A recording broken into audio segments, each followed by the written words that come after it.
Welcome to the Builder Knowledge video on tiling. Please become a subscriber so you don't miss any new videos.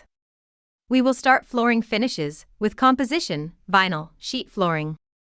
Some of the characteristics of vinyl flooring are that it's flexible and it's easy to install. It is available in 6 to 12 foot widths.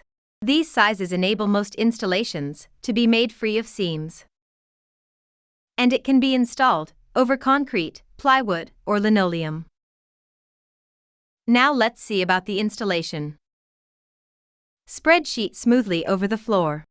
Let the excess material turn up around the edges of the room. Where there are seams, carefully match the pattern. Fasten the sections to the floor with adhesive. Trim edges to size by creasing at floor and wall intersections. Then cut with a utility knife, guided by a straight edge. Secure edges using a staple gun or double-faced adhesive tape. Another type of finish is wood flooring. There are several wood flooring types. The first we will cover is hardwood strip. It is available in widths ranging from 1.5 to 3.25 inches. The standard thicknesses include 3/8, 1/2, and 3/4 inch. It is undercut on the bottom, which enables it to lie flat and stable even when subfloor surface is slightly uneven. It is laid lengthwise, normally at right angles to the floor joists. A subfloor of diagonal boards or plywood is normally used under the finished floor. Next is thin strip. Made of 3/8 by 2-inch strips. These are commonly used for remodeling work or when the subfloor is edge blocked or thick enough to provide very little deflection under loads. Then we have the square-edged strip. It is also made of 3/8 by 2-inch strips. Laid over a substantial subfloor. This type requires face nailing. Lastly, we have the plank. It is available in widths ranging from 3 to 9 inches in multiples of 1 inch. Usually 3/4 of an inch thick. It is laid in random lengths. Pieces are bored and plugged to simulate wooden pegs, historically used to fasten them in place. They are laid similarly to regular strip flooring. Now let's talk about the installation.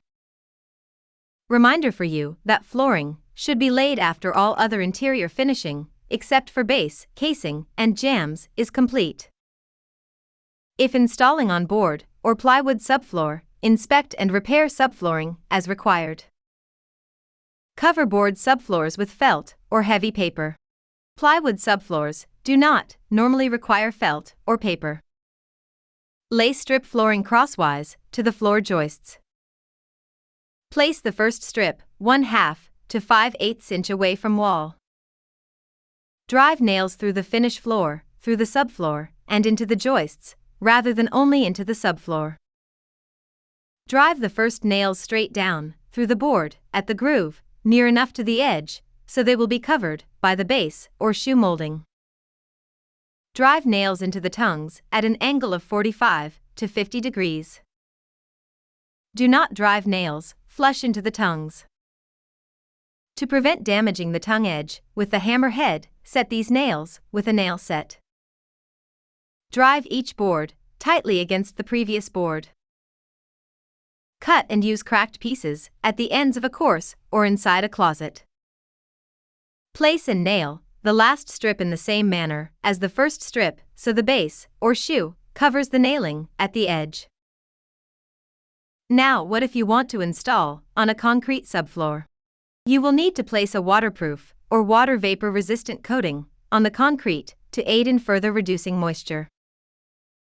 Then you will anchor treated 1 by 4-inch furring strips on top of the coating and to the existing slab, no more than 16 inches on center.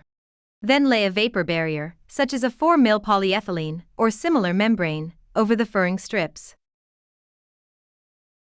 Then you will need to nail a second set of 1 by 4-inch strips to the first set of furring strips using 1.5-inch nails. Space the nails 12 to 16 inches apart in a staggered pattern. The second set of 1 by 4 inch strips should be of the same moisture content as that of the first set of furring strips. Install strip flooring, following the board installation procedures. Time to cover the wood flooring material, estimating process. First, as always, we need to interpret the construction drawings. It will tell us the type of subflooring material, and the type of adhesive material, and the type of flooring, and any special considerations. Now we can determine the amount of materials required.